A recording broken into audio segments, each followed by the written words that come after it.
Akala ko marami pa tayong anniversary na daratinghan.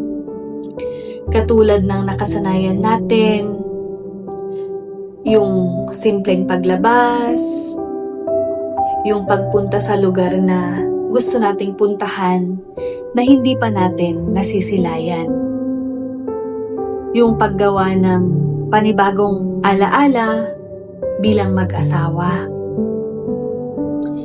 Naalala ko pa nga, April 6 yun, nagplaplano na ako para sa 10th year wedding anniversary ride natin sa April 8. Nagpapabook pa nga ako nun eh. Pero, ipinagpaliban muna natin kasi kailangan mong magpa-check up at kumuha ng gamot sa NKTI. Sabi natin, pagkatapos ng check-up na lang natin itutuloy. Excited pa naman ako sa mga bagong alaala. Sana na pagsasaluhan ulit natin. Kasi akala ko marami pa tayong oras. Akala ko marami pa tayong anniversary na magkasama nating isa-celebrate. Pero minsan pala, hindi lahat ng plano natutupad. Hindi lahat ng pangarap naaabot.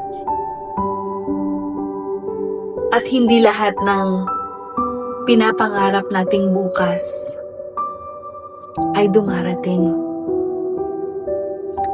Aaminin ko, isa ito sa mga bagay na iniiyakan ko hanggang ngayon.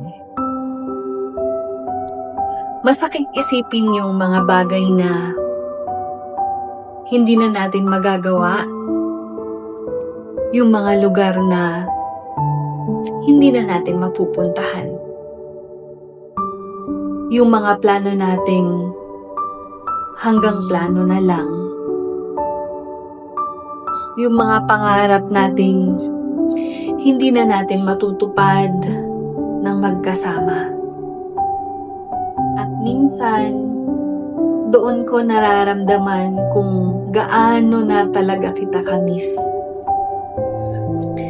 Pero, habang iniisip ko ang lahat ng yon, may isang bagay din akong na-realize. Hindi man natuloy ang lahat ng plano natin, natuloy naman yung pinakamahalaga. Nagmahalan tayo ng tunay, tapat, at talaga namang totoo. Kahit hindi man tayo nabigyan ng mas mahabang panahon, naranasan kong magkaroon ng asawa na kagaya mo. At nakagawa tayo ng mga alaalang habang buhay kong dadalhin. Kaya naman maraming salamat din talaga sa social media. Kasi kahit papano, marami sa mga alaala natin ang naitabi. At sa tuwing namimiss kita, may mga videos at pictures akong pwedeng balikan. Naalala ko rin yung madalas nating sabihin, i-video natin lahat, i-document natin lahat ng mahahalagang bagay sa buhay natin. Para balang araw, kapag may mga apo na tayo, maipapakita natin sa kanila kung paano tayo lumaban sa mga pagsubok sa buhay at kung paano tayo namuhay na nagmamahalan. Gusto sana nating maging inspirasyon sa kanila eh. Pero ngayon, Han, minsan naiisip ko, paano na yung mga plano nating yun?